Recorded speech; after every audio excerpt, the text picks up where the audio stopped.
Bard's Tale 4, Barrows Deep. Wait, did you save your game?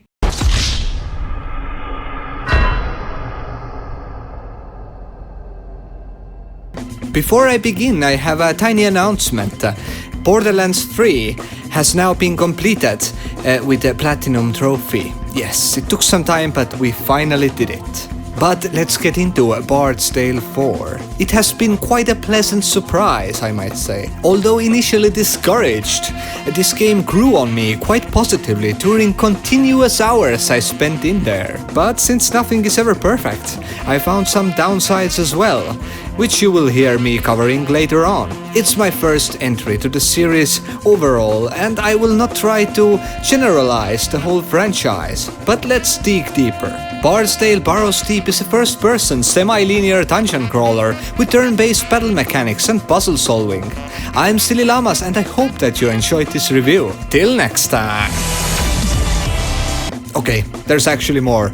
Barrows Tale was announced in 2015 and started a Kickstarter campaign in the same year. In 2 weeks, they had surpassed their initial target of $1.2 million.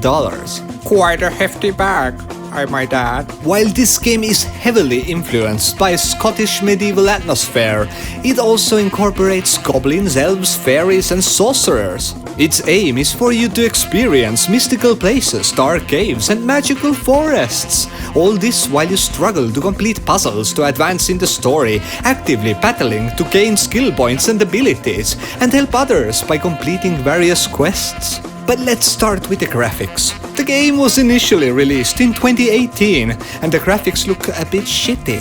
I mean, it's passable, but it all looks a bit bare-boned with minimal effort regarding the textures. Built on Unreal Engine, and considering other games out there, I expected a bit more, especially since the worlds and the maps in Bard's Tale aren't that big. Sounds and voiceovers are decent, and trust me, the previous negative observations are irrelevant when the gameplay itself is horrible, which is not the case here. So how does the game actually work? You basically have a party of adventurers. You discover more of them as you progress. More and more of them join your endeavors, and it's your decision who you want to bring along and who you don't. Every adventurer has its own skills, abilities, strengths and weaknesses. Each one of them you bring along levels up as you advance in the game. Classes of the characters are divided into 4 groups: Bard, Rogue, Warrior and Practitioner. That means that you have 4 skill trees that you can spread your skill points into. No matter what hero you use, the overall skill tree of that hero benefits, meaning that your practitioner skills can be used by any practitioner you might encounter during your travels. You can have a maximum of 8 adventurers with you at all times, and trust me, you will need every one of them. Main obstacles that hinder the road of accomplishment are the enemies you encounter. No battle, besides a few exceptions, is easy. It requires both knowledge of your abilities, the right order you use them, positioning of each character, different equipment, trinkets, potions you use, armor sets you equip, and most of all, the acceptance of RNG. A slice of luck. You will need that. In combination of strategy, you will win. The enemies give you no mercy, and whenever you think that you might win, they will summon help or screw you in some other way. You need to learn behavior patterns and the importance of each enemy in each evolving situation to win consistently. Hearthstone, Magic the Gathering and even chess comes to mind. Boss battles and seemingly impossible enemies will be a challenge even on normal difficulty. And this keeps you on your toes at all times. Choosing every armor piece, companion and skill point, everything matters. Now the main issue I have with the game is the save feature. You need to make manual saves, like every minute or so. Usually you walk past this, saving totem and you can use it once in a certain time period or action. This also heals your character, so it's mighty good. But it's not enough. You need to use manual saves after you win a battle or do whatever. I have lost hours and hours of gameplay just because I forgot to save my game. You might encounter a gang of enemies that you didn't even notice before, and when they spot you first, you lose the upper hand of first game turn. Once they engage to strike first, you might as well load the game from previous save because there's no way you can win the battle. And one other thing that really rubs my balls the wrong way is that your character doesn't jump.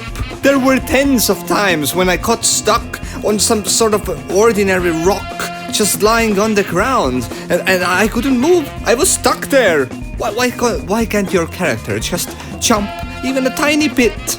No.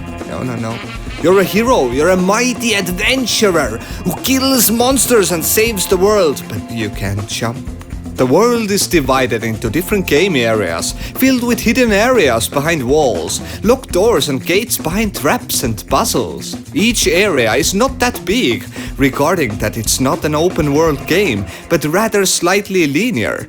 But I don't mind that at all. There's a lot of backtracking, and each time you do that, you discover that you can enter into some new areas and open new doors. Overall, this game is challenging, fun and entertaining. That is what games should be. Am I right? I give Barrows Tale a 6.5 out of 10. I'm now going shopping, getting myself Outer Worlds, so I can buy and start reviewing that.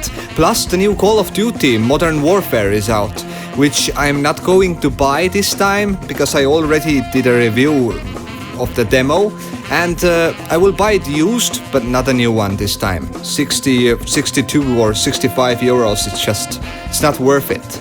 Plus, of course, Death Stranding is coming out in 2 weeks approximately. So I'm very bullish on that. Now, I know that this review was a short one, but this game doesn't have that much to offer actually. Story-wise, it's, it is what it is. But anyways, I hope that you enjoyed this review, and if you did, hit that like, smash that bell, and if you dare, subscribe as well. I'm Sillyllamaz, and thanks for watching. Till next time.